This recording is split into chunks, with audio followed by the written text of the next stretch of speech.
Bismillah ar-Rahman ar-Rahim.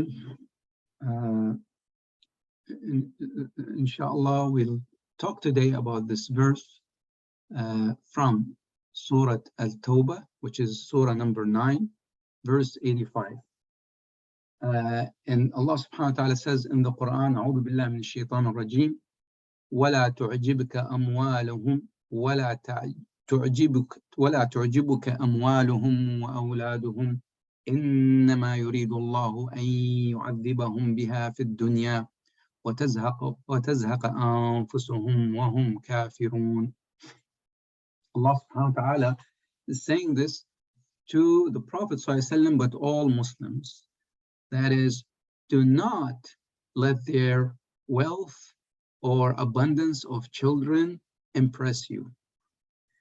Allah only intends to torment them through these things in this world, and their souls will depart while they are disbelievers. So Allah subhanahu wa ta'ala is referring to some of the people who have been given wealth, but they are not believers. And the first thought is, how could people who have abundance of children, which is, was an important symbol of power at that time, and still is to some extent, although not as previously, when somebody has many males as sons, that gives them a lot of significance and power. That's why, for example, Jacob alayhi salam, when he said to his 10 sons, when they were going to Egypt, he said to them, don't go enter from one door. The Quran says, for a reason in the heart of Yaqub, of Jacob. But some interpret it as so that they will not get the hasad, the evil eye, if they go 10 people, 10 brothers coming in one door, but go from separate doors as if you are not brothers, or something of that. So that gives us an indication, like the more they have, the more power. So Allah subhanahu wa ta'ala is pointing to this, that their wealth and their progeny, or having children, should not be in something you impress or you would like to be, or ta'jibka, that means you like or you are impressed. And that is applying to us even today. Do not be impressed, because this wealth and these sons and all of those, Allah subhanahu wa ta'ala is wanting to torment them or torture them in this dunya. And then they will still end up dying as disbelievers.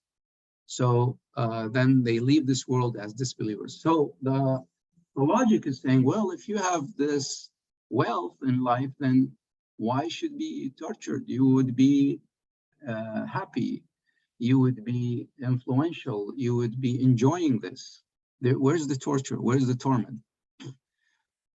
The scholars had different opinions about this very interesting verse. In some of the scholars' interpretation, they said that Allah is giving them this wealth because it will be the reason of their torture in the life after. And that is one interpretation.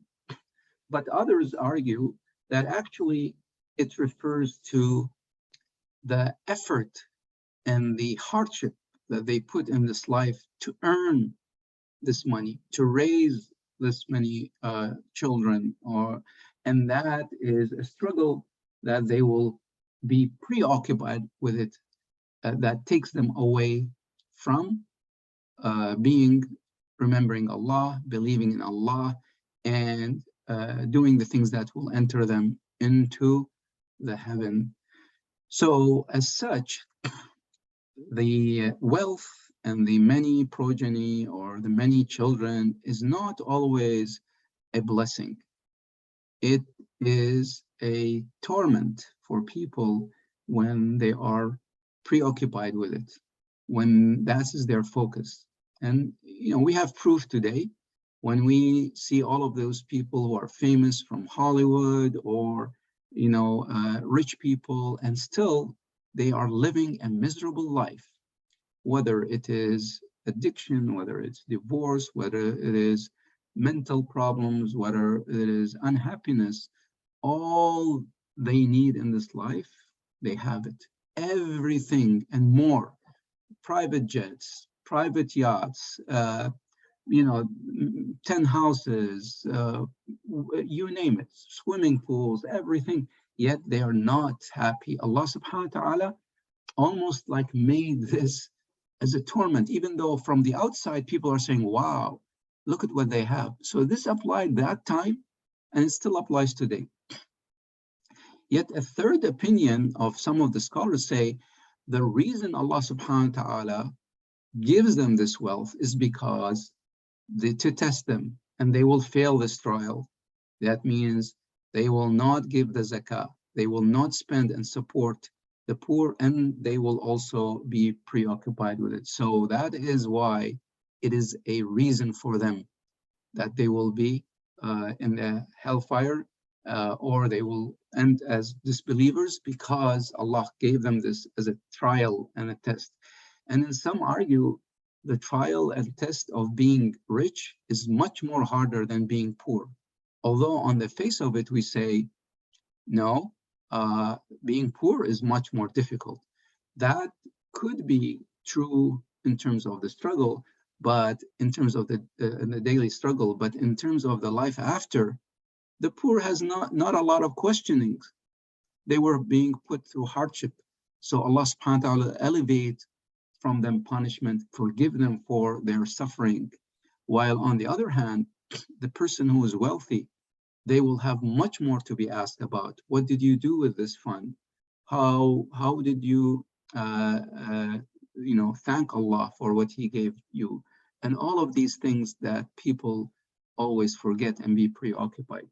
So Allah subhanahu wa ta'ala is reminding us, do not admire, do not be impressed by those who have more, that have money and wealth, because that is a potential way that Allah subhanahu wa ta'ala has put for those who are disbelievers. Now, that doesn't mean if you are a Muslim, you should not have wealth or progeny and children. No. As long as you are giving it its right and remembering Allah, then you will not die as a kafir. So the quality or the significant attribute of those people is they die as disbelievers. That means they did not use the wealth appropriately and they died as disbelievers. So that is really the differentiation. May Allah subhanahu wa ta'ala guide us and make us remember this day in and day out, because we always slip through and forget that Allah subhanahu wa ta'ala distributed the wealth and the children so that He would make people accountable for it. Wassalamu alaikum wa rahmatullahi wa barakatuh.